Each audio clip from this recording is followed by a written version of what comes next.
Ce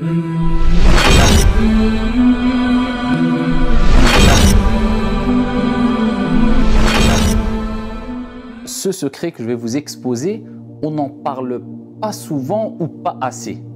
Ce qui provoque le fait que beaucoup de gens n'ont pas connaissance de ce secret. Même quand on parle, on évoque le sujet de ad-du'a, l'invocation, on l'évoque peu souvent, ce qui fait que peu en ont connaissance. Quel est ce secret? Avant de te donner ce secret et de le partager avec toi, Inch'Allah ta'ala, permets-moi de te rappeler que ad-du'a, l'invocation, huwa al-ibada. C'est l'adoration même, comme le prophète sallallahu alayhi wa sallam nous l'a indiqué. C'est-à-dire que le fait d'invoquer Allah, de lever tes mains, de l'invoquer avec sincérité, avec un cœur présent, c'est une ibada. Plus que cela, même une des meilleures ibadas. Pourquoi? Parce qu'elle réunit beaucoup de choses aimées par Allah subhanahu wa ta'ala. Quand tu invoques Allah, tu prouves à Allah subhanahu wa ta'ala, à ton Seigneur le Très-Haut, que tu crois en lui. Que tu frappes à sa porte plutôt que de frapper à une autre porte. Tu rappelles à Allah subhanahu wa ta'ala que tu sais que c'est lui, Ar-Razzaq, le pourvoyeur, c'est lui qui donne, c'est lui qui retient, c'est lui qui guérit, c'est lui qui pardonne, etc. Et Allah aime cela. Jusqu'à ce que le prophète a dit Man lam yas'alillah yaghdab alayh. Celui qui ne demande pas à Dieu, Dieu le prend mal, Dieu se met en colère. Dieu veut que tu lui demandes. Alors que les gens se lassent quand tu leur demandes beaucoup de choses et que tu réitères tes demandes. Eh bien, Dieu, au contraire, il ne se lasse pas et il se met en colère quand tu ne veux plus lui demander. Ça, c'est la miséricorde divine, la miséricorde de notre Seigneur Tabaraka wa Ta'ala. Alors, bien sûr, il y a beaucoup de choses qui sont évoquées quand on parle de l'invocation. C'est mieux d'invoquer avec les ablutions, c'est mieux, mais ce n'est pas une obligation. Il faut invoquer Allah avec un cœur présent, ça c'est impératif. Pas en invoquant Allah et avoir l'esprit qui est au supermarché ou dans tes factures ou je ne sais où. Non, Allah subhanahu wa ta'ala, il veut que tu l'invoques en étant concentré. C'est préférable de se diriger vers la Qibla. C'est important d'invoquer Allah en glorifiant ton Seigneur Tabaraka wa Ta'ala, en commençant à glorifier Allah à travers ses noms et ses attributs. Ya Allah, Ya Aziz, Ya Karim, Ya Rahman, Ya Malik. C'est demander de prier sur le prophète alayhi salatu wassalam. C'est une des causes de l'exaucement de l'invocation. Au début et à la fin de ton invocation, tu pries sur le prophète. Tu dis Allahumma salli wa sallim ala Muhammad. Et c'est bon aussi, en introduction de ton invocation aussi, de demander à Allah de te pardonner, car nos péchés sont souvent un obstacle quant à l'exaucement des invocations. Mais je ne parle toujours pas du secret. Quel est ce secret-là? Ce secret-là qui te permettra, Inch'Allah, et d'être une des grandes causes de l'exaucement de ton invocation, c'est le suivant. Il se trouve dans un hadith rapporté par Al-Bukhari ou Muslim, rapporté par Abdullah ibn Umar radiyallahu anhu wa an abi. Il nous rapporte ces propos du prophète alayhi salatu wassalam. Alors, je vais abréger le hadith. Le prophète alayhi salatu wassalam parle de 3 personnes qui, alors qu'ils étaient en déplacement lors d'une nuit, il faisait nuit, et donc ils sont partis se réfugier dans une grotte. Et alors qu'ils se sont réfugiés dans une grotte, personne autour de cette grotte, seuls, ces 3 personnes, imaginez-vous la scène, voilà qu'un énorme rocher tombe devant la grotte et bouche l'entrée de la grotte. Ils se retrouvent bloqués. Ils peuvent crier, personne ne les entendra. Ils peuvent appeler à l'aide, personne ne les entendra. Mais ils ont compris que seul celui qui entend toutes choses et celui qui répond à l'appel de l'opprimé et celui qui ouvre les portes quand tu vois que toutes les portes sont fermées pouvait leur répondre Allah le Très-Haut subhanahu wa ta'ala. وَإِذَا سَأَلَكَ عِبَادِي عَنِّي فَإِنِّي قَرِيبٌ أُجِيبُ دَعْوَةَ الدَّاعِ إِذَا دَعَانِ. Celui qui a dit dans le Saint-Coran, et lorsque mon serviteur te demande après moi, je suis proche, j'accepte, je réponds à l'invocation de celui qui m'invoque.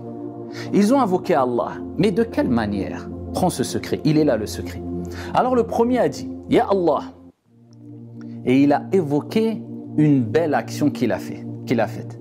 Une action qu'il a faite, une belle action, une grande action, aimée par son Seigneur Tabaraka wa Ta'ala, en cherchant à travers cette action la satisfaction d'Allah subhanahu wa ta'ala. Et il a évoqué cette action lors de son invocation.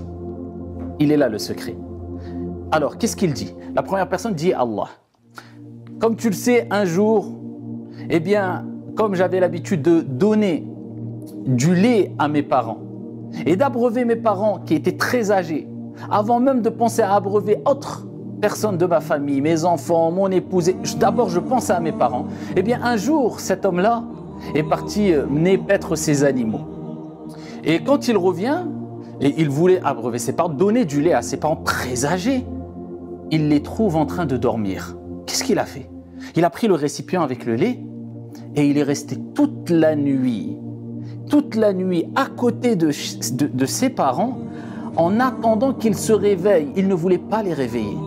Jusqu'à ce que le jour a commencé à apparaître, et bien voilà que ses parents se réveillent. Et alors que ses enfants avaient soif, ses enfants voulaient du lait, il a d'abord attendu que ses parents se réveillent en restant auprès d'eux toute la nuit sans les brusquer.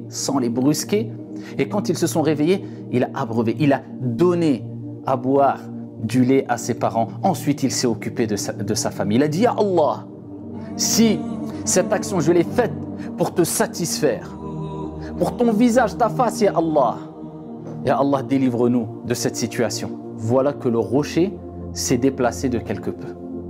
C'est ça le secret, c'est d'invoquer Allah en évoquant des bonnes actions que tu as faites dans ta vie. Je suis dans une situation difficile, Ya Allah, je me souviens, tel jour j'ai fait une bonne action. Si cette action je l'ai faite pour te satisfaire, par la cause de cette action, Ya Allah, je te demande, sauve-moi, secours-moi, aide-moi, ouvre-moi les portes, demande ce que tu veux. Al-Ghani, le riche, c'est Allah subhanahu wa ta'ala.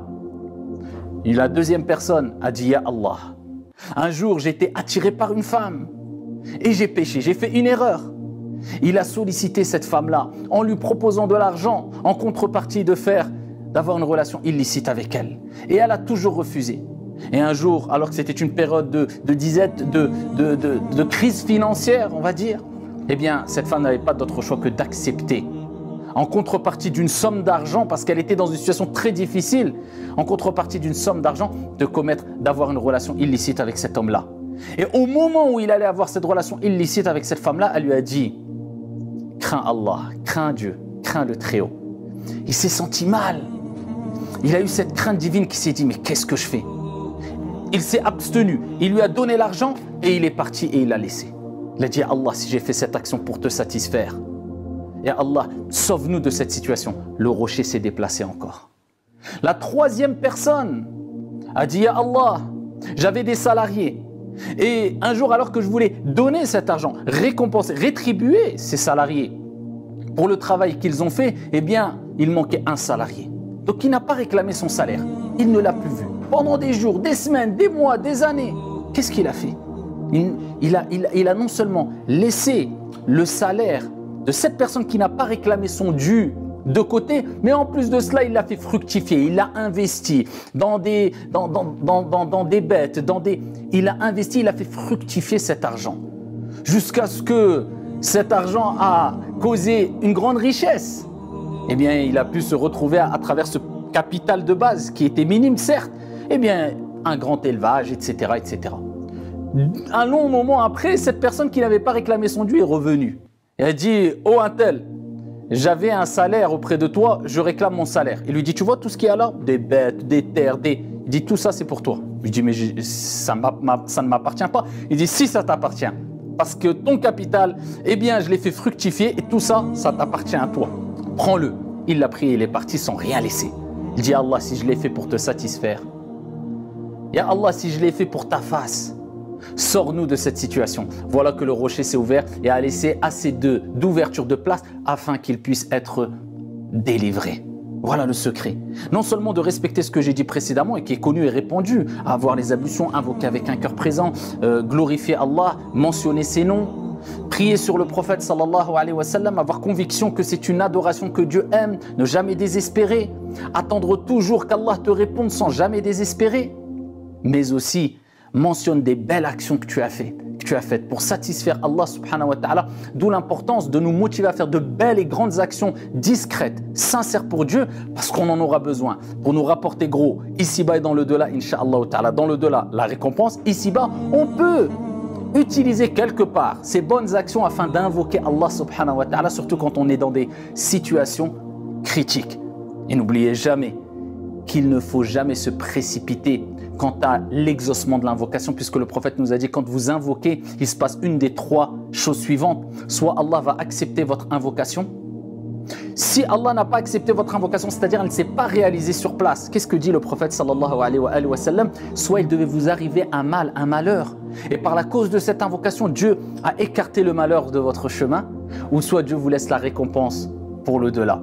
Invoquez Allah, multipliez les invocations sans jamais désespérer. Prenez ce secret, gardez-le et vivez avec. Qu'Allah subhanahu wa ta'ala vous et nous préserve et nous accorde à toutes et à tous félicité ici-bas et dans l'au-delà. Barakallahu fina wa fikum. Wassalamu alaikum wa rahmatullah.